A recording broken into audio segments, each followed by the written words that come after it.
avec ou pas cage plombée, ça c'est selon les habitudes. Nous, on fait 100 parce que notre physicien dit que ça donne plus de rayonner, mais de diffuser. Mais voilà.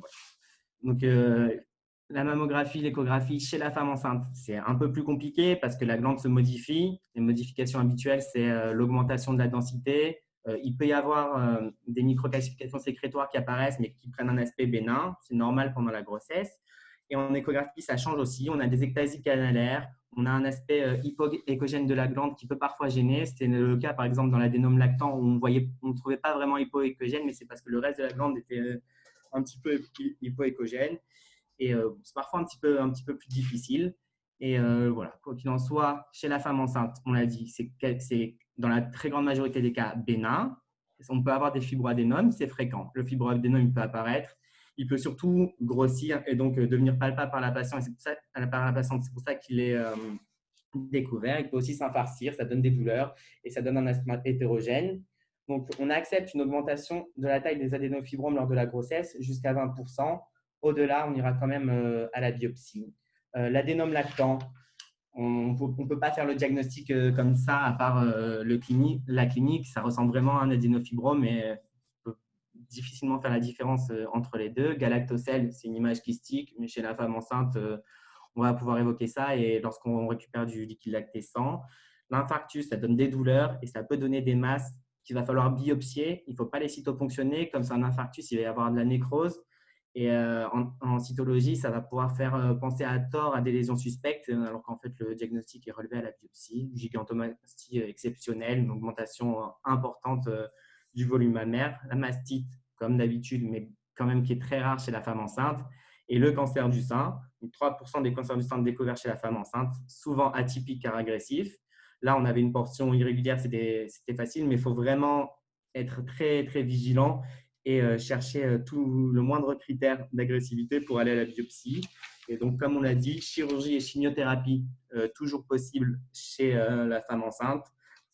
Par contre, on attendra pour faire la radiothérapie et l'hormonothérapie et on essaye de temporiser souvent avec une chimiothérapie néoadjuvante le plus longtemps possible pour que la grossesse puisse aller le plus loin possible.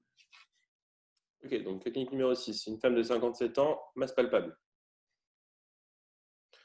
Voilà, donc là, bon, j'espère que tout le monde a vu l'anomalie. On a donc un cliché en face profil avec des microcalcifications qui sont directement allées à la… Ouais, tu décriras après peut-être. Allez, vas-y. Donc là, vous avez vu les anomalies, qu'est-ce que vous demandez? C'est un choix multiple.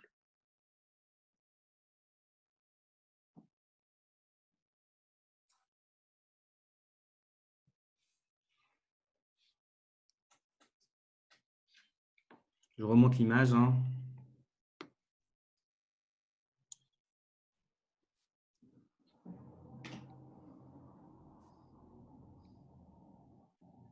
Ok. Donc, vous avez répondu. Vas-y, avance. L'homosynthèse à 27%. Bon, agrandi écho, hein, c'est ce qu'il faut faire. Donc, quoi qu'il arrive, vous avez des foyers micro, on fait des agrandis, on va en reparler après. Écho, là, de toute façon, quoi qu'il arrive également. Et en plus, vous aviez une masse palpable. Donc, bien sûr, c'est les bonnes réponses. Voilà, donc voilà ce que ça donne. Là, vous avez donc un très joli microcalcification donc, qui apparaissent polymorphes irrégulières. Alors, on arrive à suivre un trajet qui est linéaire, donc a priori intracanalaire, et de distribution segmentaire. Donc, alors, ce qui est assez important, là, c'est qu'il ne faut vraiment pas louper que ça va vraiment jusqu'à la PAM. Donc, c'est un élément qui est essentiel à mettre dans le compte-rendu. Et bon, voilà, globalement, c'était pour vous montrer une jolie image à micro. Et voilà, on voit la masse aussi. Ok. Voilà, donc après, bon, important, qu'est-ce que vous faites? Choix unique, choix multiple? Unique. Unique, ok. Ouais. Ouais, pardon, excuse-moi. Non, mais t'inquiète. Tac, tac, sondage 1. C'est parti.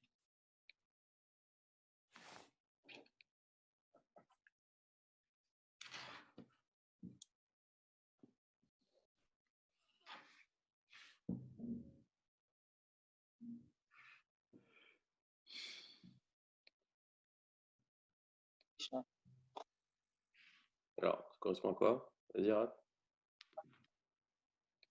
Macrobiopsie double stéréotaxique. Bon, c'est bien. C'est bien. Alors bon, disons que les deux peuvent, les deux peuvent se discuter. Là, vous avez une image, une masse, donc avec en écho. Alors, on n'a pas l'image de l'écho, mais on avait une masse en écho. Donc, le fait de faire une microbiopsie en écho, c'est quand même un peu plus simple. Ça va être plus rapide, ça va être moins invasif. Et au final, normalement, on devrait avoir. Il n'y a pas de raison qu'on ait un moins bon résultat. Donc, c'est un peu mieux de commencer par une micro quand on peut et qu'on est sûr qu'on aura un résultat significatif. Après, le fait de faire une double stéréotaxique, ça peut parfaitement se défendre. Nous, dès qu'il y a une masse palpable, on préfère faire sur Voilà. l'écho parce que c'est Alors, plus simple, après, donc là, c'est très important pour les foyers de micro. Alors, je dis par hasard là, quel intérêt de faire les deux dans le chat. Donc, justement, on va y répondre. Alors, quand vous avez des foyers de micro, donc bien sûr, on décrit avec le BI-RADS, etc. Encore une fois, ce cours, c'est pas un cours de BI-RADS, c'est pas le sujet. Dès que vous avez une anomalie qui apparaît, il faut faire des profils pour voir où est l'anomalie, la situer avec précision. Ensuite, on fait des agrandis systématiquement pour les micros. Pareil, en face et en profil, pas en oblique. On décrit le tout. Très important de mettre la taille du foyer. D'accord. Les autres foyers, également extrêmement importants. Même si c'est de la CR3, il faut bien les décrire, il faut les analyser et il faut aller les biopsier parce que ça change la stratégie thérapeutique. D'accord. Le chirurgien, il n'a pas envie de laisser un foyer à CR3 et de potentiellement rouvrir le sein dans un an si c'était un cancer. Quand on a plusieurs foyers, donc il faut absolument. Alors tout ça, on le met parce que c'est vraiment des choses qu'on voit nous quand on fait des relectures et qui manquent un petit peu. Donc vraiment distance entre les foyers, extrêmement important, et la taille de l'ensemble lésionnel. C'est pareil. Donc tout ça, c'est vraiment des trucs, essayer de les intégrer et de vraiment les mettre dans vos comptes rendus. Donc de base, ce qu'on fait, c'est qu'on essaye d'aller vers vraiment les plus éloignés. Comme ça, au moins, on est sûr de l'histologie qu'on a avant la chirurgie. Et également, donc, on met des clips différents. Comme ça, on est sûr de ne pas se tromper également. Et on le détaille bien dans son compte rendu de biopsie. C'est pareil. Voilà. Donc vraiment, il faut être assez carré, il faut être vraiment très rigoureux en scéno et surtout dans les comptes rendus et dans la grille d'interprétation. C'est extrêmement important. Tout ça, cette diapo, elle est essentielle. Donc voilà, faites une petite photo et retenez bien ça. On passe au cas clinique 7, Jérémy. Ouais. Alors, patiente de 41 ans, donc elle vient pour un bilan systématique.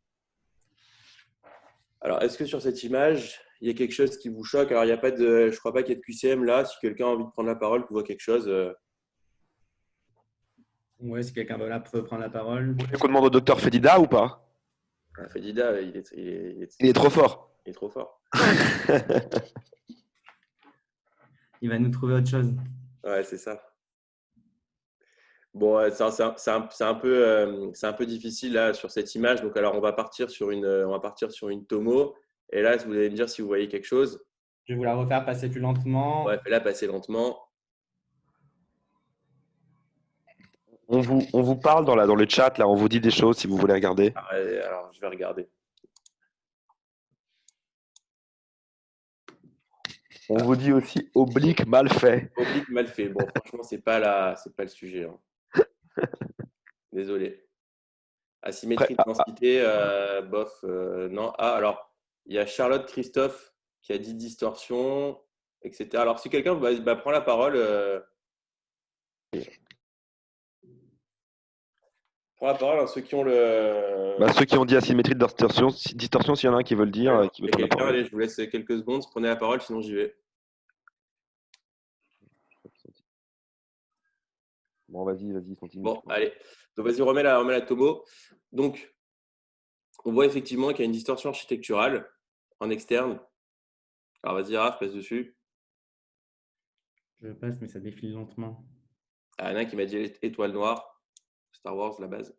Donc voilà, ici vous avez effectivement une distorsion architecturale qui est assez jolie. On pourra revenir un petit peu plus après. Vas-y, Raph, continue. Donc là, on la voit. Alors, c'est un petit peu plus difficile sur le profil. Franchement, des fois, c'est pas facile. Hein. Et sur les 2D, honnêtement, il fallait y aller. Là, elle est là. Voilà, donc vas-y, montre-la, Raph.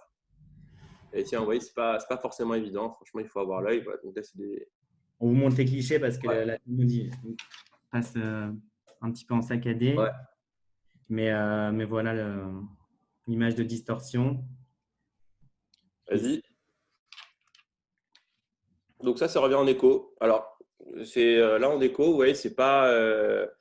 on voit on retrouve vraiment un aspect de distorsion. Alors, c'est pas très plan. D'accord, donc on a quand même c'est une vraie distorsion, c'est pas juste une atténuation isolée comme on peut avoir sur des cicatrices. Donc voilà, vous le voyez, c'est hypoécogène. Ok. Là, vous avez en IRM. Donc ça, c'est les natives injectées. Tac. Voilà. Ici, on a une… je ne sais pas si vous avez vu. Donc, on a une prise de contraste qui s'étend assez loin, d'accord, un petit peu plus que ce qu'on pourrait le penser en mammo. Voilà, donc là, vous les avez sur le T1 et les injectés en soustract. Ok, vas-y. Alors, qu'est-ce que vous en pensez? On fait quoi? Donc, c'est un choix Unique. C'est un choix unique. Un choix multiple. Choix multiple. Alors, vas-y, choix Ah, multiple. faudrait savoir, messieurs, c'est trop tard là. C'est Choix chouette. Allez, unique, c'est bien, c'est pas grave. C'est pas grave. Mais pourquoi unique? C'est unique là de toute façon, non? C'est une conduite à tenir. Oui, mais il y a plusieurs choses qui seraient valables, mais c'est très bien. Non, mais voilà, laisse les choses. Les gens, ils Ouais, peuvent. laisse-nous, c'est pas grave, on va en discuter.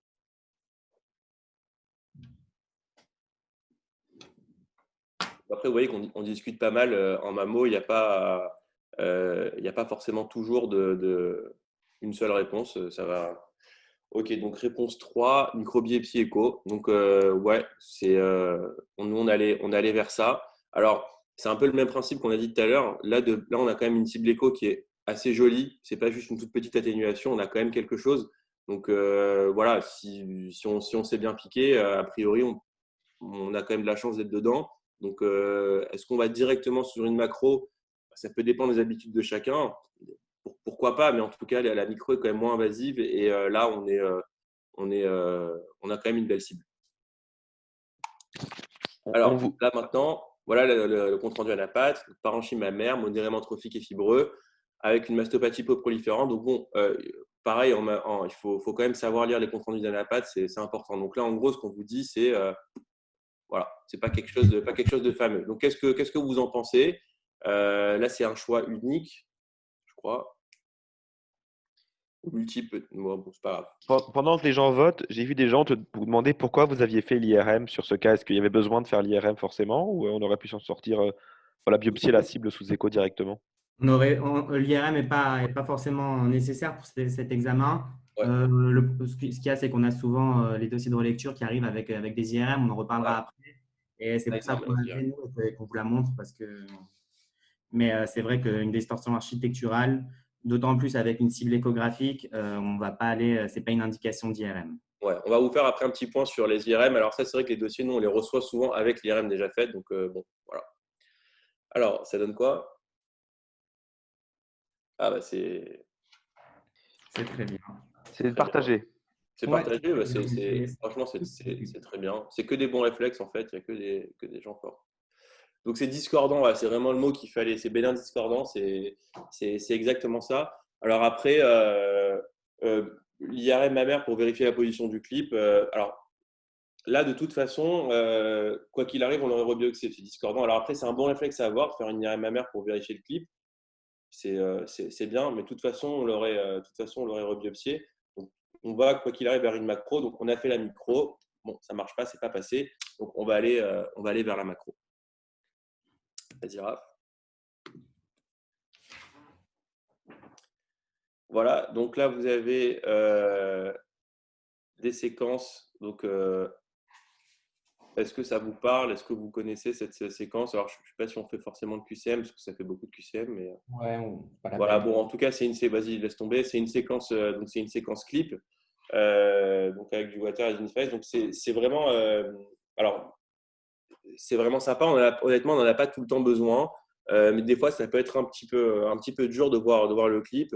Normalement, on voit quand même l'artefact qui nous permet de le repérer, mais des fois c'est pas facile et vraiment la séquence clip elle aide pour savoir où on était.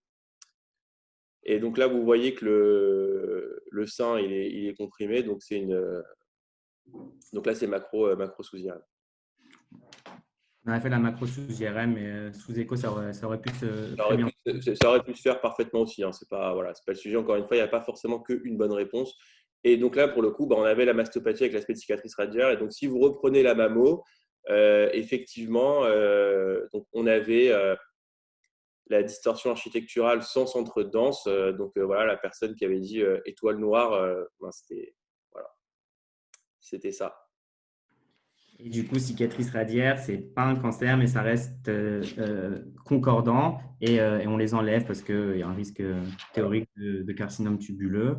Donc voilà, ça a été enlevé. Et il faut savoir que les cicatrices radiaires, ce sont des images très suspectes et souvent des ACR5. Souvent un centre qui n'est pas dense intérieur qui peut nous faire aider. Ouais, quand même pas mal de fois, on retrouve le centre pas dense qui oriente, mais c'est difficile. Donc là, c'était une patiente de 72 ans qui venait pour une sensation d'induration mammaire à gauche. Donc, on lui a fait, elle a eu un cliché mammaire à gauche. Je vous laisse le regarder, puis on va poser une question. Qu'est-ce que vous demandez? Est-ce que ça vous suffit? Vous faites directement l'échographie? Est-ce que vous demandez d'autres examens, une IRM ou des comparatifs? C'est choix multiples.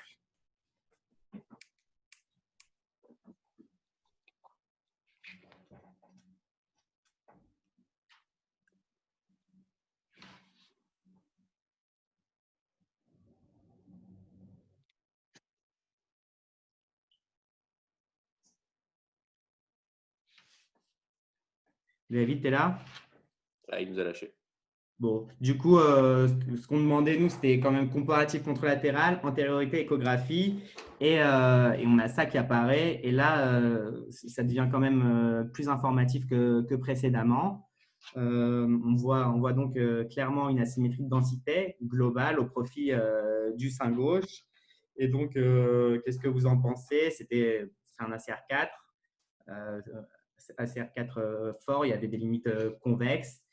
Et donc, on lui a fait l'angiomammographie et on voyait que l'ensemble de cette asymétrie de densité en fait, était rehaussé en angiomammographie. On lui avait fait l'angiomammo parce qu'en échographie, ce n'était pas évident. C'était pas évident de voir les limites. Et du coup, c'était un carcinome canalaire infiltrant également. Donc voilà, le point clé qu'on voulait vous montrer là, c'est qu'une mammographie, ça s'analyse en comparatif. En comparatif avec les examens précédents, c'est capital. Et en comparatif avec l'autre sein, on ne peut pas diagnostiquer d'asymétrie de densité en ayant juste des mammographies qui sont faites sur le seul sein pathologique cliniquement. Ça, c'est pareil, c'est un cas clinique qu'on a eu. C'est une patiente qui nous était orientée pour 2 masses du cadran supérieur externe du sein gauche. Et il avait été décrit une macrocalcification en rétroaréolaire à peu près. Je vous ai fait un agrandi. Donc on voyait les 2 masses qui avaient des contours irréguliers, qui étaient ACR4 et en échographie, qui étaient vraiment suspects. Je ne vous ai pas remis d'échographie. Et voilà l'agrandi sur ce qui avait été décrit comme une macrocalcification. Qu'est-ce que vous en pensez? Je suis là. Voilà, tu montres la réponse là. Ouais, bon. Attends, on va voir, on va les faire voter quand même. Certains n'ont pas vu. A priori, ils ont vu quand même. Ouais, donc bon. C'est vrai que si on ne fait pas les agrandis, on a l'impression de voir une macrocalcification. Mais en agrandissant et en regardant un petit peu plus près, on voit quand même la présence de microcalcifications, parfois un peu irrégulières, parfois linéaires, et surtout, on a l'impression de voir une masse sous-jacente. Et en fait, du coup, on a mis ACR4. Et, on regarde bien l'examen, ce qui est vraiment très évocateur. Et il faut faire vraiment à chaque fois qu'il y a plusieurs masses, si on voit des images qui sont sur le même segment, il faut toujours avoir le réflexe dans la tête de se dire que c'est potentiellement suspect. Et là, c'était vraiment une disposition segmentaire. Donc, on l'a biopsié. C'était également du cancer. Bon, lorsqu'il y a plusieurs masses, c'est important. Comme on a parlé tout à l'heure des microcalcifications, pour les masses, c'est pareil. Vraiment, on trouve une masse, c'est bien, mais le but, c'est de trouver toutes les Elisabeth Dupont, micro, s'il vous plaît. Voilà, merci. c'est de trouver toutes les autres masses. Donc, on voit une masse, on décrit le nombre de masses, bien mettre à chaque fois la taille, l'heure et la distance. L'heure et la distance, ça manque souvent. Alors, on arrive à les retrouver, mais ça fait quand même gagner beaucoup de temps de mettre l'heure et la distance au mamelon. Nous, on parle de masse satellite et on ne les biopsie pas lorsqu'il y a des petits nodules qui se trouvent à moins d'1 centimètre de la masse princeps. Lorsqu'il y a plusieurs masses, on biopsie au moins 2 masses. Les 2 masses les plus suspectes si elles ont un aspect différent. S'il y a plusieurs masses qui sont toutes suspectes, on biopsie les 2 masses les plus éloignées parce que ça aidera le chirurgien pour sa thérapeutique. Et en fonction avec lui, on discutera de faire d'autres biopsies, notamment s'il y a des choses qui sortent bénin ou en fonction de ses habitudes, s'il peut faire des tumorectomies élargies, des doubles, parfois même, mais exceptionnellement chez nous, ils font des triples tumorectomies. Voilà, capital comme dans les microcalcifications, on donne la distance d'une lésion par rapport à l'autre et on donne la taille de l'ensemble lésionnel. C'est vraiment ce que les chirurgiens, en tout cas chez nous, nous disent. C'est vraiment important de dire ça parce que eux, ils ont besoin de savoir comment ils vont opérer. Et s'ils n'ont pas ces informations, ils ne pourront pas les trouver toutes seules. Voilà. Les lésions de vraiment petite taille, c'est vrai qu'en échographie, on a moins besoin de mettre des clips que en stéréotaxie pour les microcalcifications. Mais des lésions de vraiment petite taille, on a peur qu'après la biopsie, on ne voit plus grand-chose, après l'hématome, etc. C'est pas mal de mettre un clip. Et pareil, s'il y a 2 lésions qui sont l'une à côté de l'autre, mais vraiment pas loin, on peut difficilement faire la différence. Si on en biopsie une, on met un clip dedans parce que sinon, on ne saura jamais laquelle a été biopsiée et on ira rebiopsier. Lorsqu'il y a plusieurs masses, il faut avoir un réflexe, il faut penser au carcinome lobulaire infiltrant. Voilà, deux petites définitions. Multifocale, lorsque c'est dans le même cadran ou lorsque ce n'est pas trop éloigné, jusqu'à 5 cm selon les équipes. Multicentrique, c'est lorsque c'est dans plusieurs cadrans ou lorsque c'est très éloigné. Ok, donc cas numéro 10, une surveillance chez une femme de 56 ans. Voilà. Alors là, on va pas être hyper long. C'est ce que vous pouvez voir en pratique quotidienne. C'est pour montrer un aspect de post-op. Donc, vous avez les clips. Vous avez en support externe une désorganisation architecturale. Donc, il y a vraiment un caractère plan, peu dense. Et on a un petit épaississement, une petite rétraction cutanée localisée. Voilà, donc ça, c'est vraiment l'aspect typique de cicatrices que vous devez normalement connaître. Voilà ce que ça donne en tomo. Donc, nous, on fait de la tomo systématiquement. Voilà. Là, donc, Raphaël vous montre l'anomalie. OK. Vas-y. Ça Bon, arrive. ouais, D'accord. base. Voilà, Ah ouais? non, ouais, franchement, là, c'est. Allez, ok. C'est toi qui dis. Bon, ça, c'est Donc, un bon, donc ACR. là, bon, ça, c'est un ACR2 post-thérapeutique. Alors, je vois tomo en oblique, nous, on fait tomo en profil. Vas-y. Avance. Donc là, c'est pareil, dans notre cas. Donc, vous voyez les clips des organisations architecturales, toujours pareil. Donc là, on voit bien le caractère. On va revenir un petit peu après sur l'aspect post-thérapeutique, mais donc là, vous voyez vraiment qu'il y a un caractère qui est plan, peu dense, pas nodulaire. Voilà ce que ça donne en échographie. Donc, vous avez vraiment une atténuation, d'accord, isolée. Il n'y a pas de désorganisation. Alors, on peut l'avoir quand même sur les cicatrices, mais bon, globalement, voilà souvent ce qu'on a. On recherche en écho une petite atténuation comme ça et ça reprend la cicatrice alors qu'il peut être plus ou moins étendu. C'est l'aspect que ça doit avoir. Alors, un petit cas, patiente 65 ans, antécédent CSI grade 3, QSE droit. Il y a 18 ans, elle fait une surveillance annuelle, cette dame. Donc, vous l'avez. Vas-y. Là, qu'est-ce qu'on voit? Alors, je ne sais plus si on avait mis un… J'ai mis Jérémy. Ok, vas-y. Alors, que demandez-vous ici? Donc, c'est un choix multiple. David?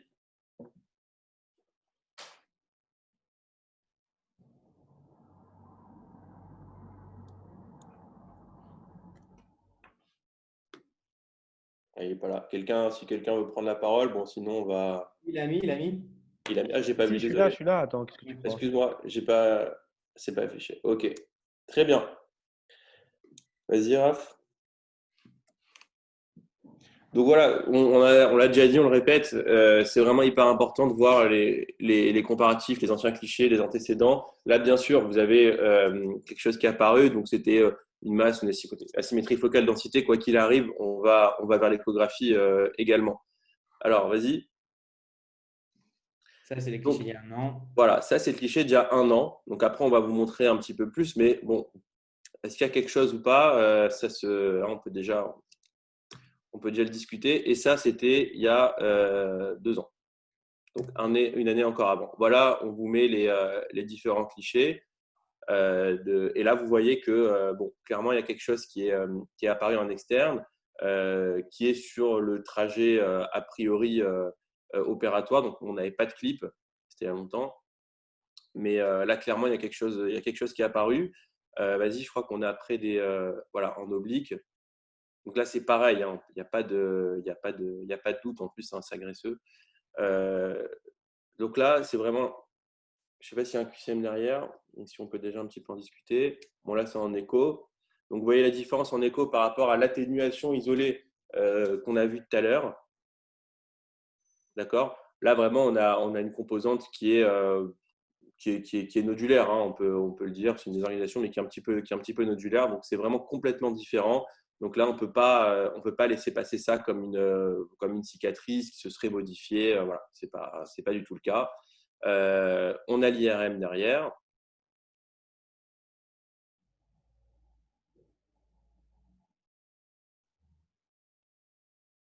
Voilà, donc je pense que vous avez vu passer l'anomalie.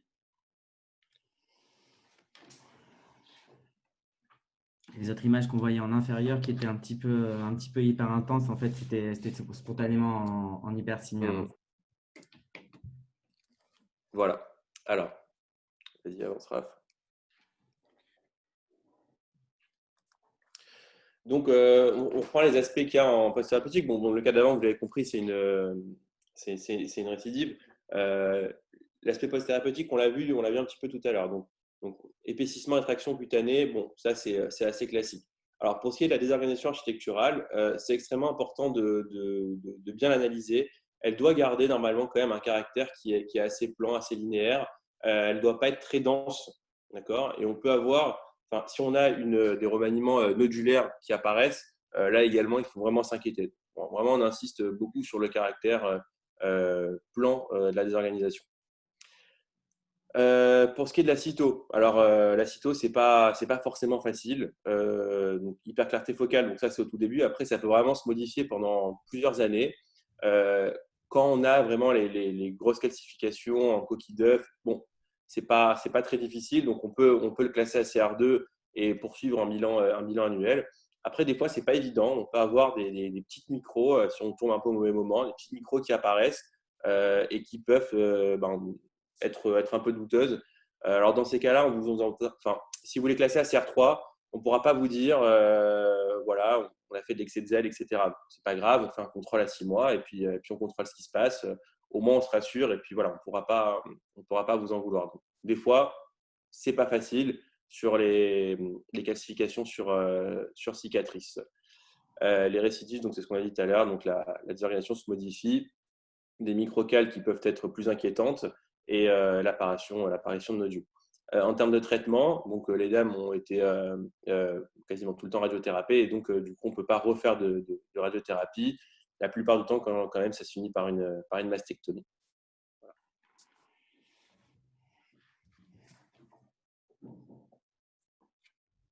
C'est toi, Jérémy. Non, je crois pas.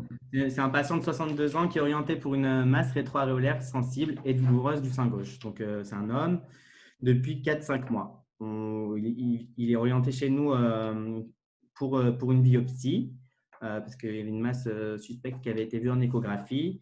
Donc, nous, on lui fait la tomo et on a cette image sur les coupes fines. Je vous le fais défiler un petit peu plus lentement.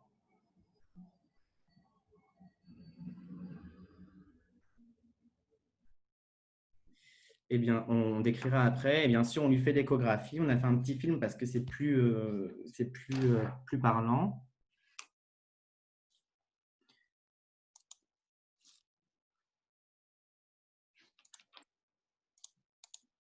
Je vous remets une fois et on va passer au QCM.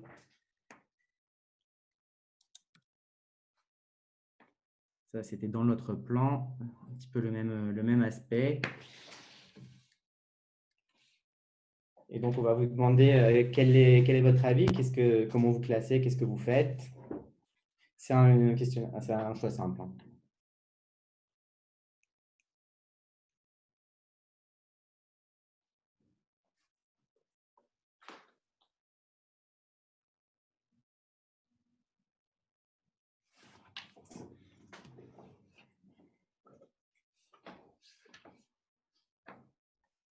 Ok, je pense que… Donc, ACR2, ok, dans 37%, ACR3, c'est intéressant dans 23% et ACR4 dans 31% des cas. Alors, vous avez raison, dans la majorité, c'était ACR2. On va regarder la tomo.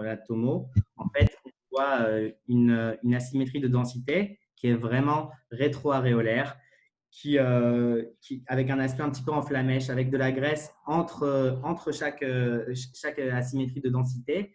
Et il n'y a pas de bord convexe, il n'y a pas de modification de l'aréole. C'est vraiment, tout ça, c'est des mots-clés en fait. Il n'y a pas de modification de la peau, de rétraction, etc. Et en échographie, c'est pareil. On n'a pas une vraie masse, mais on a plutôt un aspect un petit peu glandulaire qui s'infiltre autour des lobules. Et en fait, cet aspect, quand on voit l'image au début, on voit ce caractère un petit peu comme s'il était spiculé, mais le fait qu'il y ait de la graisse et l'aspect rétroaréolaire, comme on décrira tout à l'heure, c'est vraiment typique d'une gynécomastie dendritique. Donc, vous l'avez dit, c'était ACR2. Donc, ce qu'on fait, on n'a pas forcément besoin de faire une surveillance. Là, on a demandé une surveillance parce que le patient avait potentiellement un facteur favorisant. Et il prenait un médicament, l'aldactone, qui peut causer des gynécomasties. Donc, on s'est dit s'il allait l'arrêter, voir si ça diminuait, c'était intéressant. Mais quand on a un aspect typique comme ça, on ne va pas forcément aller plus loin. Alors, on peut demander au minimum une surveillance clinique, éventuellement une échographie, ça ne mange pas de pain, mais ce n'est pas obligatoire. Et en cas de gynécomastie, on pense toujours à la tumeur testiculaire. Et le patient doit se faire examiner et il faut toujours rechercher des prises de médicaments ou d'hormones. Peut-être Raph, dis un mot sur ce que j'ai vu que par rapport à ACR homme, il y a eu plusieurs commentaires. Bon, on en parlera On en parle après. après? Allez. Bon, c'est vrai que là, j'ai oublié, mais en Ouais, fait, c'est pour ça. Bon, on le met entre guillemets. Hein, vous l'avez vu, on l'a mis entre guillemets l'ACR. On fera un point après dessus. c'est pour ça qu'on l'a mis entre guillemets. C'est vrai que l'ACR, il est normalement développé pour la femme. Après, nous, c'est vrai qu'on met parfois ACR parce que les gens comprennent mieux et ça explique la thérapeutique, mais c'est vrai qu'on met pas. En théorie, il y a pas d'ACR pour l'homme. Et on verra après, notamment, tous les ACR n'existent pas chez l'homme. Mais c'est vrai, c'est une bonne question. Non, on C'est une n'est bonne, pas ouais, obligé. c'est une bonne remarque. Voilà. Vous pouvez mettre aspect typiquement bénin de gynécomastie dendritique ou sans mettre la CR. Ok. Alors, donc la clinique 12, donc c'est un patient, un homme de 28 ans qui est envoyé pour une masse palpable de l'UQS du sang droit. Alors, là, vous voyez une masse aux contours qui sont circonscrits, qui est bien limitée. On peut aussi se poser la question sur un petit centre clair. Bon, voilà, peut-être une composante graisseuse associée. Ok, voilà, donc en écho, on a une lésion qui est dans la graisse sous-cutanée et qui est hyper échogène. Très bien. Alors, choix unique, s'il te plaît, David. Là, c'est pareil, on a mis la CR, mais c'est pour dire un petit peu ce que vous en pensez, pour raisonner, mais vous n'êtes pas obligé de le faire figurer sur votre compte rendu. Oui, voilà, hein, c'est juste qu'après, c'est un petit peu plus pratique mais bon.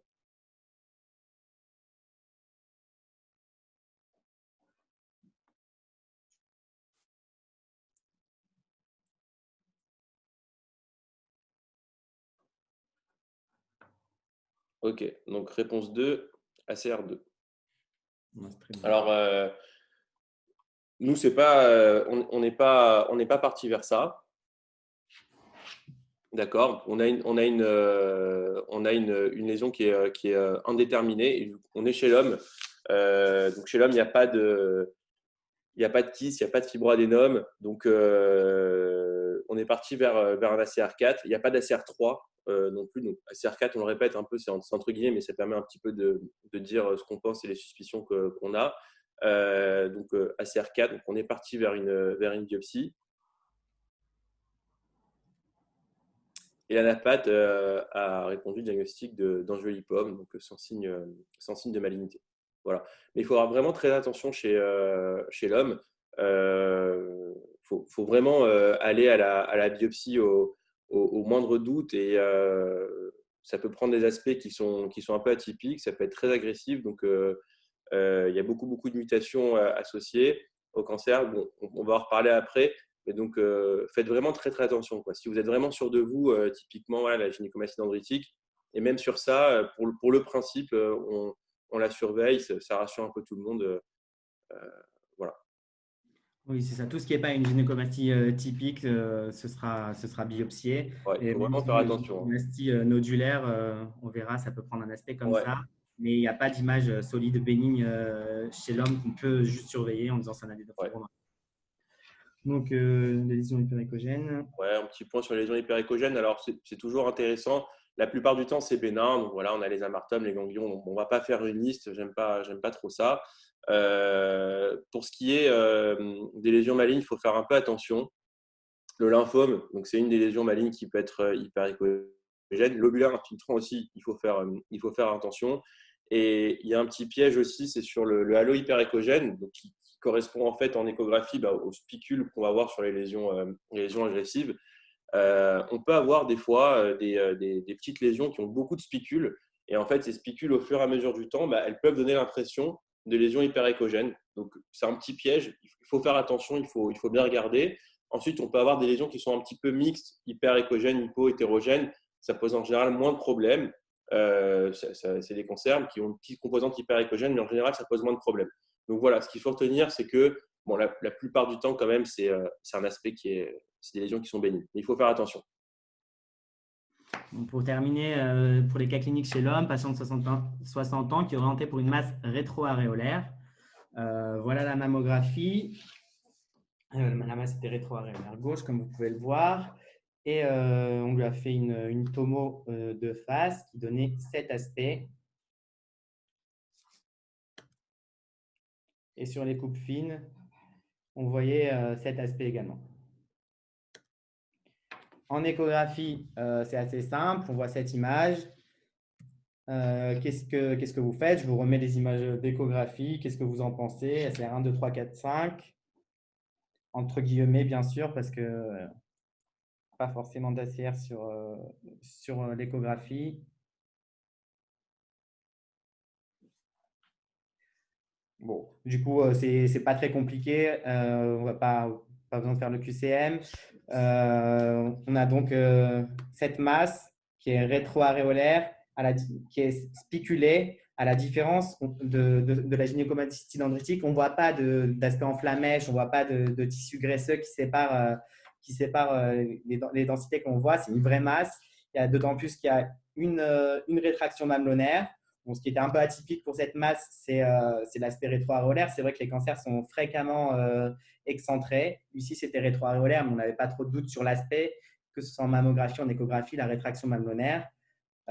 C'était un ACR5. Enfin, on voit l'image, on se doute qu'on va avoir un cancer.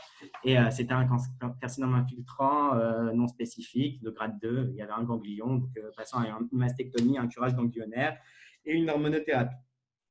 Bon, chez l'homme, donc le cancer, c'est 1%. Typiquement, on dit que c'est 1% des cancers du sein, souvent unilatéral, la plupart du temps. Donc, c'est fixé, c'est indolore, c'est dur, c'est excentré. Normalement, c'est excentré. Là, ce n'est pas le cas, mais de toute façon, avec le BI-RADS, on s'en sort. Et il y a souvent des signes associés, que ce soit des écoulements sérosanglants, des écoulements sanglants, des rétractions mamelonnaires, des atteintes cutanées, rétractions, des épaississements, mais on a souvent des signes associés. un cancer chez l'homme, un réflexe, et on recherche les mutations, consultation d'oncogénétique. Et donc, chez toutes les patientes, s'il n'y a pas eu de consultation oncogénétique chez un proche, toutes les patientes jeunes qui ont un antécédent au premier degré de cancer du sein chez l'homme, elles devront bénéficier d'une consultation d'oncogénétique. En tout cas, c'est ce qu'on fait nous à l'Institut Curie. Très important. Voilà, le cancer chez l'homme, il est souvent hormonodépendant et c'est souvent du carcinome canalaire infiltrant. La gynécomastie, donc voilà, c'est la seule autre image pour laquelle on peut faire un diagnostic. C'est une hyperplasie de la glande mammaire. C'est vraiment ce qu'on trouve le plus fréquemment chez l'homme. C'est 85% des anomalies chez l'homme pour lesquelles ils viennent pour mammo, pour échographie, etc. C'est de la gynécomastie. Donc, c'est plus fréquemment chez les sujets obèses. Souvent d'origine hormonale, soit par des prises exogènes, soit par des tumeurs, soit différentes causes, mais en tout cas souvent une origine hormonale qui est retrouvée. Et le réflexe, comme on a dit tout à l'heure, c'est vérifier qu'il n'y a pas une tumeur des testicules, surtout chez les jeunes, qui pourrait sécréter des hormones et être à l'origine de cette gynécomastie. Donc, la gynécomastie, on a vu la gynécomastie dendritique. Globalement, c'est assez typique. On a des flammèches, on a de la graisse et on a un aspect concave. Si on n'a pas tous ces critères, il ne faut pas hésiter à aller à la biopsie. En échographie, c'est pareil. On a un aspect stellaire, mais un aspect qui s'infiltre un petit peu en doigt de gant sans vraie masse. Et on n'a surtout pas de signes associés. Gynécomastie nodulaire, c'est souvent plus compliqué.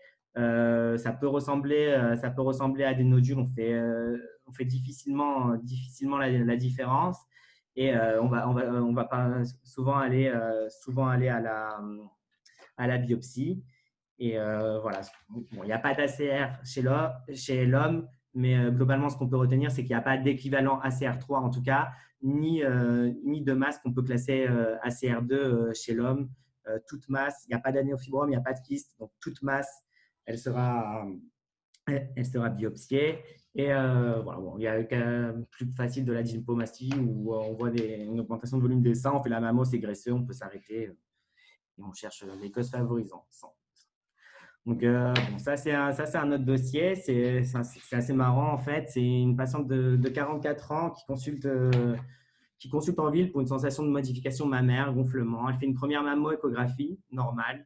Un mois après, elle refait une échographie normale. Et en fait, moi, je la vois, elle était en consultation chez ma femme, et moi, j'attendais ma femme. Et là, en sortant, elle tombe sur moi, du coup, elle dit, ah ben, parlez Lusan, il est spécialisé dans le sein. Et là, elle commence à me décrire, oui, j'ai mon sein, il grossit, il grossit, il diminue, je ne comprends pas, je change de bonnet toutes les semaines. Mais j'ai fait une mammo-écho normale, notre échographie normale, donc les médecins ne savent pas, mais ils me surveillent. Et voilà, qu'est-ce que vous en pensez? Qu'est-ce que vous faites à ma place?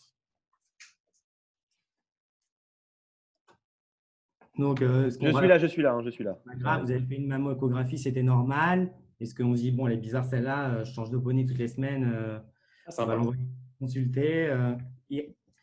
Voilà, c'est bon. Est-ce qu'on fait une biopsie à l'aveugle en se disant, on va peut-être trouver quelque chose, ou est-ce que vous avez une autre idée? Ok. Bah, bilan hormonal, là, normal. Il y a quelqu'un qui vous a donné son avis, je crois. Bilan hormonal, pourquoi pas? Ça, c'est le gynécologue qui proposera.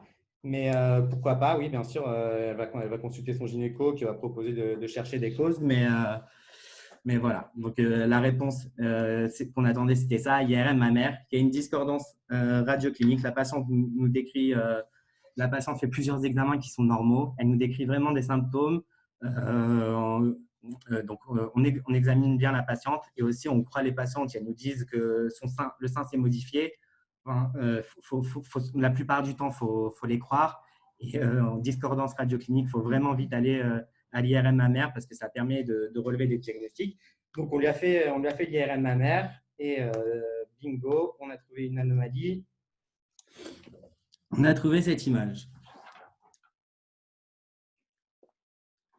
Donc, qu'est-ce que vous en pensez? Je vous laisse l'image, c'est un choix simple.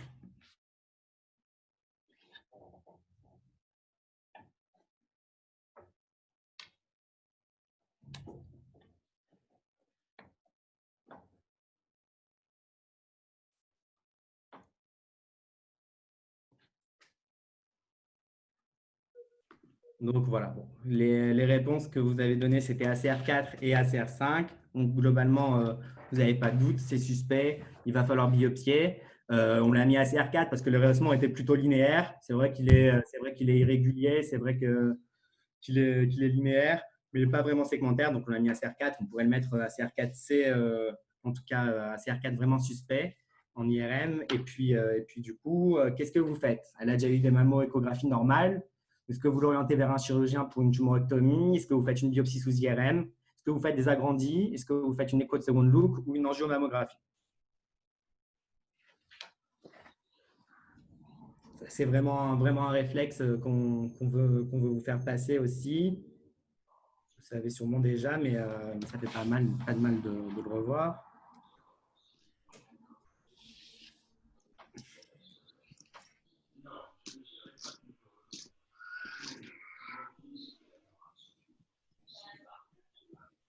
Benjamin, tu veux intervenir? Parler, j'ai l'impression là. Non? Ok. Bon, Et des feintes. c'est bon, les gens, ils ont voté?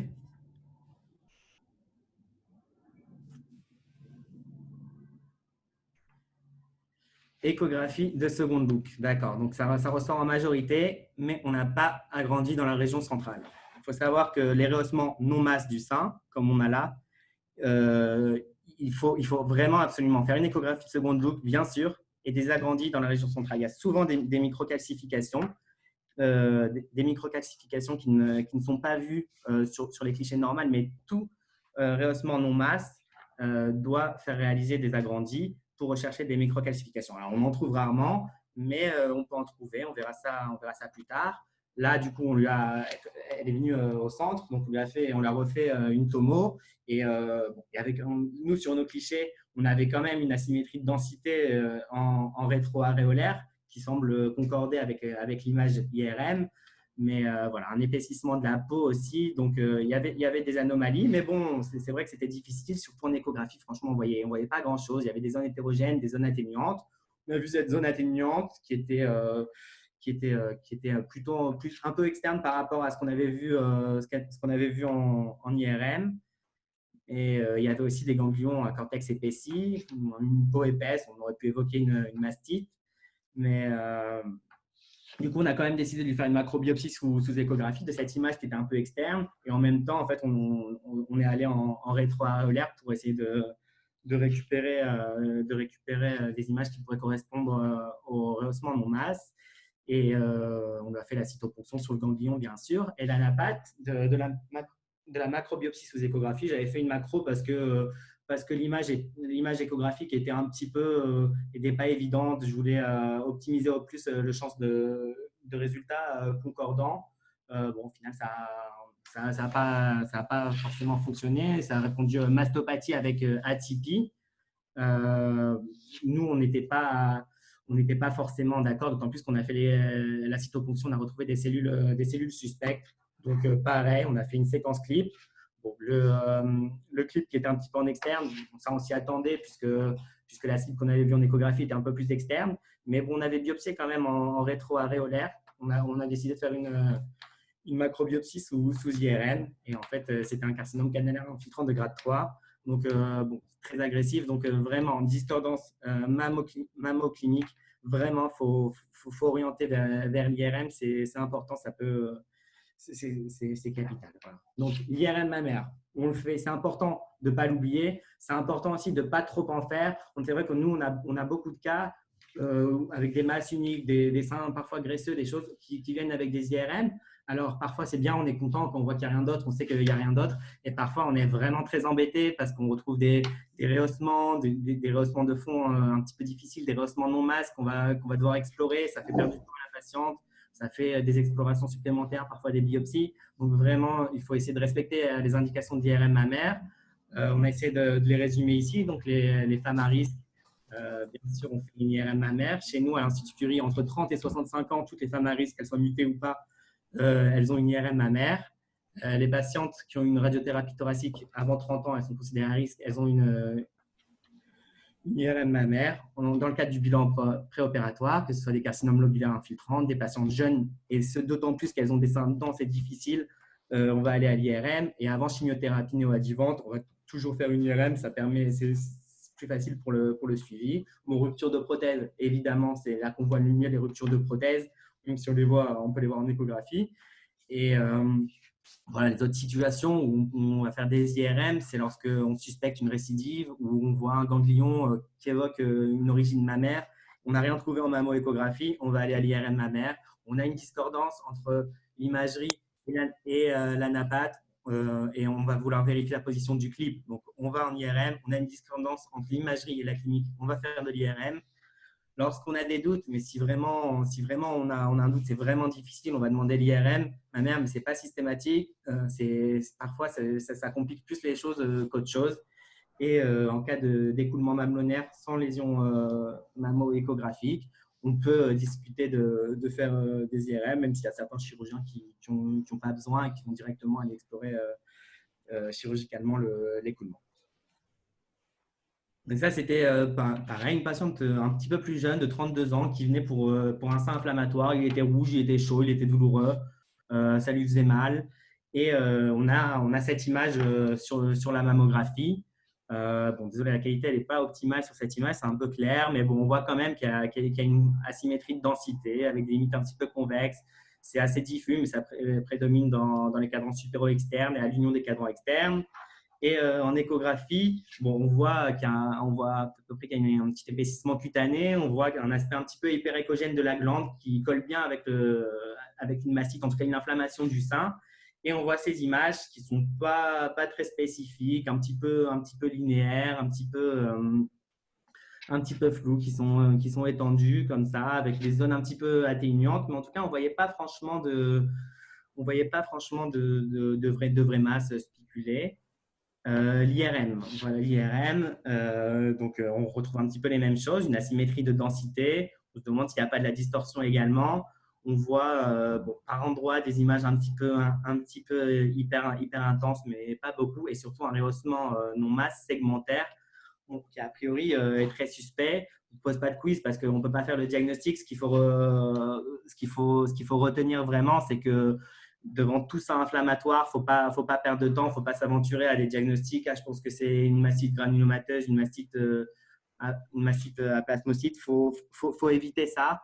Et il ne faut vraiment pas perdre de temps aux patients parce que c'est vraiment les cas qui sont urgents, qui sont graves. Et donc, il faut vite aller vers la biopsie. Alors, c'est souvent difficile, les patients tombent mal, etc. Mais il ne faut quand même pas perdre de temps.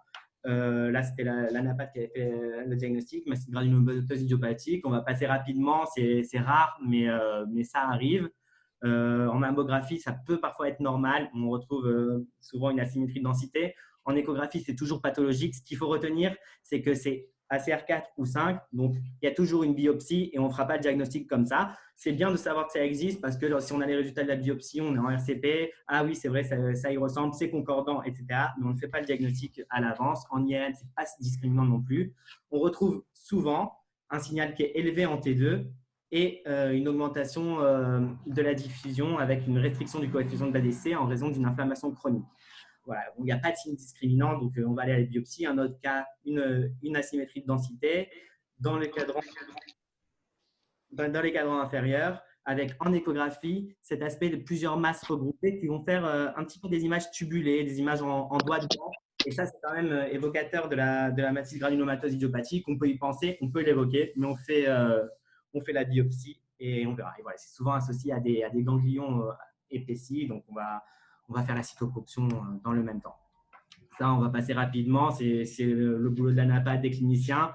Mais lorsqu'ils découvrent des granulomes épithéliaux dans une mastite, il y a deux cas. Soit il y a de la nécrose, c'est la tuberculose. Il n'y a pas de nécrose, ce n'est pas de la tuberculose. Donc dans ce cas-là, ils vont rechercher d'autres anomalies. Est-ce que c'est une polyangéite? Donc, il y aura des signes cliniques associés, des encas. Est-ce que c'est une sarcoïdose? Il y a des signes associés, une radiothorax, une élévation de l'ECA. Et si tout est normal, on finira par conclure au diagnostic de mastite granulomateuse idiopathique. Et voilà. Jérémy? Ouais, donc alors, cas clinique 16, c'est une patiente de 54 ans. Elle est biopsiée en avril 19 d'un foyer microcal bénin de l'UQE gauche. Okay. Elle revient en août pour un sein inflammatoire. Elle a très très mal. Elle veut pas faire la mammo. Alors, sur l'écho, on n'a pas mis les images, mais bon, en gros, il y a une infiltration diffuse de la glande mammaire et on voit une petite ectasie galactophorite. Bon. OK, alors on passe sur l'IRM. Alors, sur l'IRM, qu'est-ce qu'on voit? On voit qu'il y a un rehaussement non-masse qui est tendu à la plaque avec un épaississement cutané.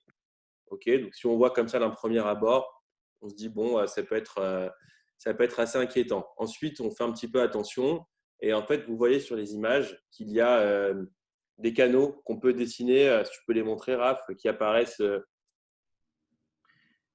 en hyposignal. Et en fait, la prise de contraste, elle est péricanalaire. Donc, alors, c'est un peu difficile, mais ça nous fait quand même évoquer le diagnostic de galactophorite ectasiante. Alors, on fait un contrôle derrière. Voilà, contrôle, donc après traitement anti-inflammatoire. Elle ne voulait pas. Voilà, donc le problème chez cette patiente, c'est que bon, clairement, elle avait trop mal, elle avait envie de rien faire. Donc, ce qu'on fait, c'est qu'on ne va pas perdre de temps, on la met directement sous anti-inflammatoire. On va essayer d'agir assez rapidement, on voit si ça passe. Si ça ne passe pas et que c'est un cancer inflammatoire, il ne faut absolument pas perdre de temps, il faut être hyper réactif. Et donc là, on voit que sur le contrôle, les anomalies ont diminué et donc confirme le diagnostic initialement évoqué de galactophorite ectasiante.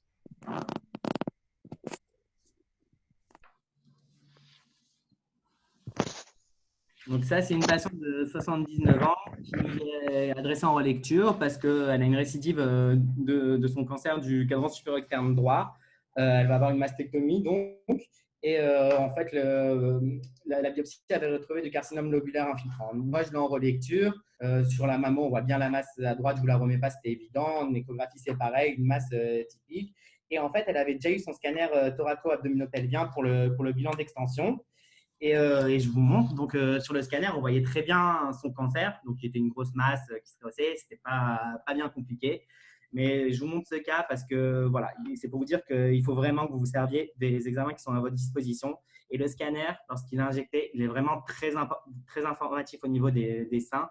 Et dès que vous avez un scanner, faut penser à le regarder. Ça donne quasiment les mêmes informations que l'IRM. Bon, c'est un peu moins performant, mais en tout cas, lorsqu'on voit des rehaussements masse, voire des rehaussements non masse, et comme ça, il faut vraiment y penser. S'il y a un scanner thoracique, thoraco-abdominopelvien, il faut toujours regarder les aires mammaires, et d'autant plus si c'est une patiente qui vient pour un cancer du sein, il faut regarder si on ne voit pas d'autres masses. Il faut quand même les évoquer. Là, c'était un carcinome lobulaire infiltrant, et en fait, sur le sein gauche, on voyait cette petite masse de 4 mm. Et bon, voilà, là, c'est un petit peu dur, mais après avoir regardé à 3 personnes différentes, on a vu ce petit rehaussement ici, qui n'était pas très spécifique. Bon, on s'est dit, on va le chercher en échographie. Donc, cette masse-là, bien sûr, on l'a trouvée en échographie. Et en fait, c'était cette image qui était proche du sillon intermammaire. Et franchement, sans le scanner, il y avait vraiment peu de chances de tomber dessus. Ça a été biopsié, c'était du carcinome lobulaire infiltrant. Les deux, la patiente a eu double mastectomie au lieu de simple mastectomie parce qu'on a regardé le scanner. Donc, vraiment, cancer du sein, scanner TAP, vous regardez les aires mammaires et vous recherchez des rehaussements. Vous faites sûrement, mais parfois on n'y pense pas et ça peut vraiment changer la thérapeutique comme cette fois-ci. Dernier cas clinique.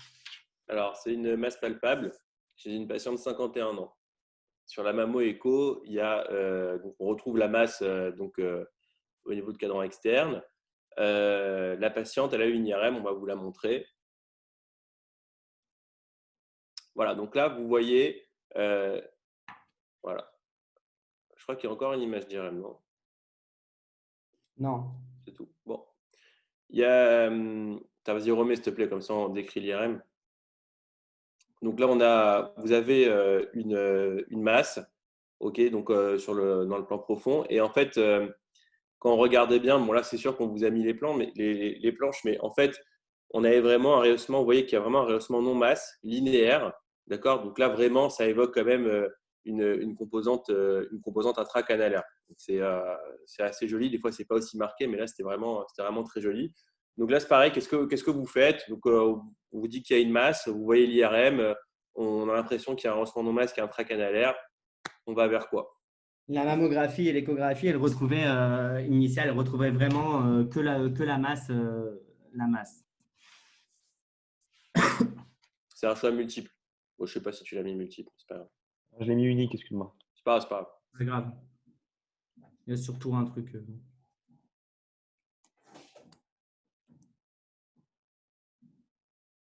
Échographie. Ok. Bon, bah, globalement, en fait, bah, voilà. Donc, vous avez raison. Il faut faire bien sûr un second look et on va aller vers des agrandis, donc extrêmement important pour voir si on peut pas trouver des microcales qui nous feraient évoquer également la composante intracannulaire. Donc, vas-y.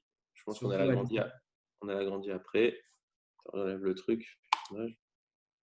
Voilà. Donc, sur les agrandis, donc vous voyez on voit la masse en fait, d'accord. Donc ici avec des toutes petites micros dedans, et en fait après, bah, vous voyez le trajet vraiment linéaire. C'est pas évident, hein, franchement, elles sont pas. Mais on voit vraiment le trajet linéaire des microcales bah, qui vont vraiment s'étendre du plan profond vers le plan superficiel, et donc qui confirme. Alors je crois que c'était un infiltrant, Raph, avec une composante intracanalaire, c'est ça? Oui, c'est ça. Bon, voilà. Donc bon, bah, ça colle, hein. Après, voilà, on a les images qui collent avec la napate qui colle avec ce qu'on pense. Et on vous a pas mis la mammo initiale, mais il faut vraiment nous croire, sans agrandi, ces petites microcalcifications, on ne les voyait pas. Donc vraiment, réflexe, agrandi, c'est capital, hein. Surtout lorsque Voilà. c'est linéaire Quelques comme petits ça. messages qu'on a essayé de faire passer. Bon, alors ça, c'est un point qui est important. Je ne sais pas si Raph, tu veux peut-être Vas-y, en vas-y. parler toi. Bon, en gros, c'est juste pour la structuration des comptes rendus. C'est surtout par rapport aux relectures qu'on voit. Donc, c'est bien, vous trouverez dans beaucoup de bouquins des modèles pour structurer vos comptes rendus de mammo. Mais c'est vraiment hyper important de bien faire les choses correctement. Je ne vais pas tout redétailler. Voilà, il y a d'autres choses à dire. Mais en gros, des fois, le problème, c'est que sur les petites lésions, bah, on peut les perdre. Voilà, si on marque juste masse de 4 mm du QSE, bah, franchement, c'est pas évident à la retrouver forcément après en écho derrière. Donc, bon, voilà, essayez juste d'avoir ce caractère rigoureux sur la structuration des comptes rendus, ce qu'il faut mettre dedans, ne pas faire de pavés qui sont un petit peu illisibles, essayer de mettre, voilà, de faire des tirés, etc. C'est vraiment bien pour la reproductibilité des examens. Et voilà, bon, les points clés qu'on a essayé de vous donner, on les récapitule, vous les connaissez sûrement, mais il faut vraiment y penser à chaque mammo, à chaque fois. On trouve une lésion, on ne s'arrête pas là. Donc, la comparaison, une mammographie, ça ne s'interprète pas sans antériorité et sans côté contralatéral. C'est trop difficile pour les asymétries de densité, pour les modifications de la glande mammaire. Donc, vraiment, la comparaison, c'est capital. Et voilà. On se sert de tous les examens à disposition. On a vu le scanner. S'il y a eu un scanner injecté, ça permet vraiment de retrouver d'autres images. Donc, il faut vraiment se servir de ce qu'on a. Donc, les rehaussements non masse, on l'a vu plusieurs fois. On fait des agrandis et on fait une échographie de seconde. Donc, l'échographie de seconde look, c'est assez répandu. Les agrandis, c'est vrai qu'on les voit moins souvent parce qu'on n'a pas vu de calcification sur la mammo. Mais vraiment, un rehaussement non masse, on fait des agrandis. Et comme le cas précédent, on peut trouver des microcalcifications qui vont être suspectes. Lorsqu'on a plusieurs masques, plusieurs lésions, que ce soit des masques, que ce soit des microcalcifications, on donne toujours les distances interlésionnelles, on donne l'étendue de l'ensemble. Vous faites une biopsie, ce n'est pas fini. Vous vous assurez de la concordance des biopsies et vous assurez que ça ait bien été vu, que la patiente a bien compris si c'est discordant, qu'il n'allait pas falloir en rester là. Vous voyez ça avec sa gynéco ou quelque chose, mais en tout cas, il faut vraiment s'assurer de la concordance des biopsies parce que ça arrive qu'on ne soit pas concordant et là est aussi notre rôle. Chez les hommes et chez les patients à risque, on ne tergiverse pas, hein. Dès qu'il y a une masse, on va aller biopsier beaucoup plus rapidement. On respecte les indications des IRM, on essaie de ne pas en faire trop parce que ça nous fait perdre du temps. Il y a une différence entre l'imagerie et la clinique. On va aller à l'IRM, un sein inflammatoire. On suspecte toujours le cancer inflammatoire. On ne perd pas de temps. On vous a montré un cas, c'était joli, mais c'est globalement pas ce qu'il faut retenir qu'on va surveiller. Là, on a fait une surveillance à une semaine parce que clairement, on ne pouvait pas faire la biopsie. Donc, on a eu le diagnostic parce que c'est parti en une semaine et l'aspect est hyper évocateur. Mais quoi qu'il en soit, on ne perd pas de temps et on va biopsier. Et aussi, voilà, nous, ce que nous dit aussi le chef de service, c'est vraiment les ACR0. Il faut vraiment éviter le plus possible. Faut essayer de classer et on classe et on dit qu'il manque ça et que ça pourrait éventuellement être reclassé en fonction soit des antériorités, soit d'une échographie. Mais on évite de mettre des ACR0 autant que possible. Voilà. Voilà. En tout cas, merci infiniment, David, pour tout ce que tu as fait. Je pense qu'il n'y a personne ici qui peut dire qu'il n'a pas appris énormément de choses avec ses cours. Franchement, c'était exceptionnel. Enfin, moi, je me suis régalé en tout cas. Il y a un gros cours qui nous attend là. Voilà, là, C'est nous qui vous remercions. Vous avez beaucoup de gens qui vous remercient. C'était vraiment très très complet et voilà, très très très intéressant. Donc voilà, je pense qu'il y a plein de questions là. Regardez peut-être dans le chat, il doit y avoir beaucoup de questions pour vous à mon avis. Donc je vous laisse voir. Ouais, alors sur le cas de la galactophorite, alors je vois qu'il y a pas mal de trucs sur combien de temps on fait le contrôle, etc. après les anti-inflammatoires. Alors ce que vous allez dire, Raphaël, en fait, c'est que normalement il faut le biopsier. Voilà, là on vous a montré un cas où c'était compliqué, la patiente elle veut pas, et donc on s'est dit voilà, on met vite des anti-inflammatoires et on fait un contrôle. Mais dans l'absolu, il faut biopsier aux anti-inflammatoires, il ne faut pas réfléchir. Alors, on nous demande s'il n'y a pas de cible sur un sein inflammatoire, est-ce qu'on va aller faire la biopsie de peau? Alors, oui, Ouais, nous, sûr. il faut faire des biopsies de peau. C'est rare qu'il n'y ait vraiment pas de cible. Hein. Généralement, lorsqu'on fait la mammo, l'échographie, qu'on cherche bien et qu'on rajoute de l'IRM, généralement, on trouve une cible, que ce soit sous IRM. On n'a pas tout le temps accès à la biopsie sous IRM, c'est vrai, mais généralement, on trouve une cible, même en échographie. Donc, on biopsie. Après, on biopsie souvent la peau, mais ça, c'est souvent les cliniciens qui le font parce que c'est facile, on fait pas forcément nous, mais ça permet de confirmer l'atteinte cutanée. Et oui, on fait des biopsies de peau. La biopsie de peau, comment ça se fait? C'est avec un punch, en fait. C'est ce qu'ils font les. Franchement, c'est très simple. C'est très simple. Il faut juste faire un point après. Après, vous n'êtes pas obligé de le faire vous. Ça, c'est le médecin son médecin qui peut le faire. Alors, la biopsie sur sein inflammatoire, après combien de temps d'antibiotiques? Faut vraiment contrôler précocement, au moins cliniquement. Si l'inflammation du sein diminue, on biopsie le plus tôt possible. Il faut vraiment essayer de ne pas dépasser les 10 jours le plus tôt possible. Et si possible, voilà, si on a des abcès, des choses comme ça, on va essayer de les cytoponctionner. C'est douloureux, mais on le fait quand même. Mais il ne faut pas perdre de temps. Alors, il y a une question sur la gynécomastie est-ce qu'une écho est suffisante pour la gynécomastie chez l'homme, même dendritique? Non, fais une mammo. Franchement, quoi qu'il arrive, tu fais une mammo et ça donnera le diagnostic tout de suite. Après, tu complètes par une écho, ok, mais fais ta mammo.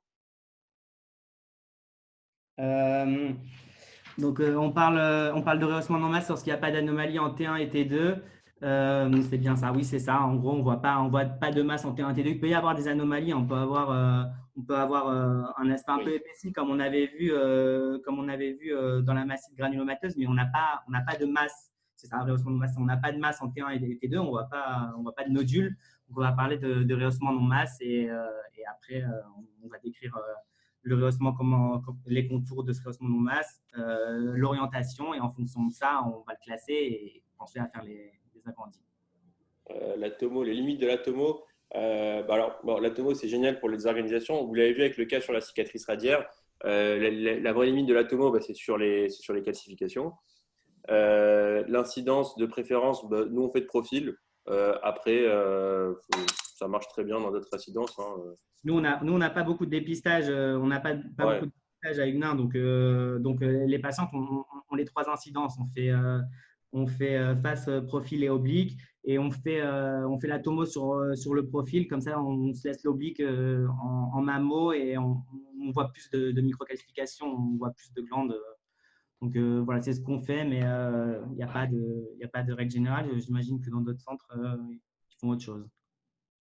Nodule contigu, est-ce qu'il faut changer de pistolet? Non. Si tu gardes en plus, tu peux garder la même voie d'abord s'ils sont contigus, si tu veux biopsier les deux, mais non, tu n'as pas besoin de changer de pistolet. S'ils sont vraiment satellites, non. Mais tu biopsies même qu'un seul, hein, ça suffit. Voilà, c'est ça. Mais par contre, dès qu'on biopsie 2 nodules différents, on utilise des pistolets différents pour pas qu'il y ait des cellules qui restent. Mais des nodules contigus, en on pratique, on en biopsie un et on dit l'ensemble lésionnel. Voilà, donc ça c'était le côté satellite, multicentrique, multifocal, etc. Donc je te laisse sur ce point-là du cours à revoir. Alors qu'est-ce qu'il y a d'autre là? Il y a beaucoup de questions, c'est difficile. Ouais, la distorsion, c'était difficile et sans tomosynthèse, souvent, c'est beaucoup plus simple avec la tomosynthèse. On va essayer de regarder. Je pense qu'il y avait quand même un signe du voile, mais oui, enfin, sans tomosynthèse. Le cas de la radière? Ouais, la radière. Ouais, franchement, c'était dur. Hein. Bon, après, là, on est sur, là peut-être qu'on ne l'a pas vu parce que vous étiez aussi sur des. Si vous êtes sur vos consoles, bon, vous avez quand même une qualité qui est nettement supérieure. Hein. On a un aspect un petit peu convexe aussi qui peut le faire écouter. Mais c'est beaucoup plus difficile et c'est pour ça que, a priori, la tomosynthèse va se généraliser.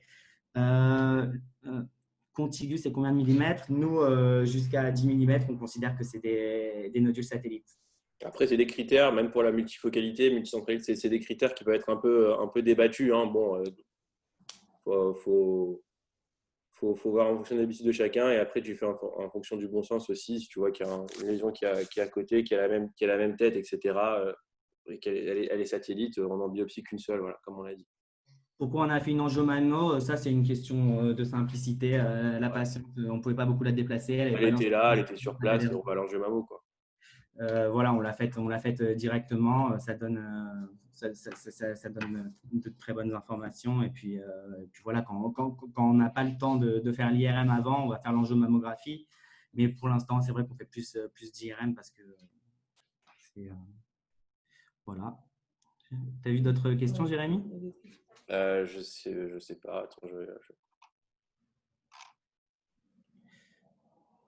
Alors, à partir de quelle dimension vous faites une biopsie? Alors là, franchement, il n'y a pas de limite entre guillemets de dimension. Hein. Ça va dépendre. On peut avoir des fois des toutes petites des organisations, des un petit peu hétérogènes, mal limitées, mais qui peuvent être toutes petites. Alors dans ces cas-là, on ira peut-être plus vers une macro.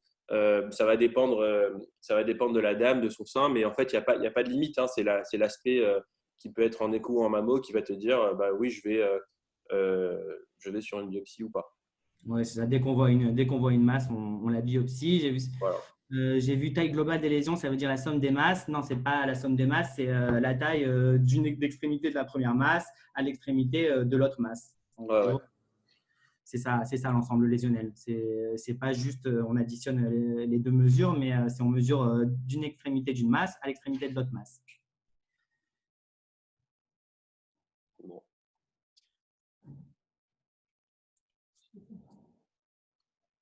Ok. Benjamin, je ne sais pas si tu avais des choses à rajouter. Ouais, peut-être. Ou je ne sais pas s'il y a Ipti, Mouna, etc. Si vous voulez rajouter des choses. Je ne sais pas qui y a de Huguenin aussi qui est présent.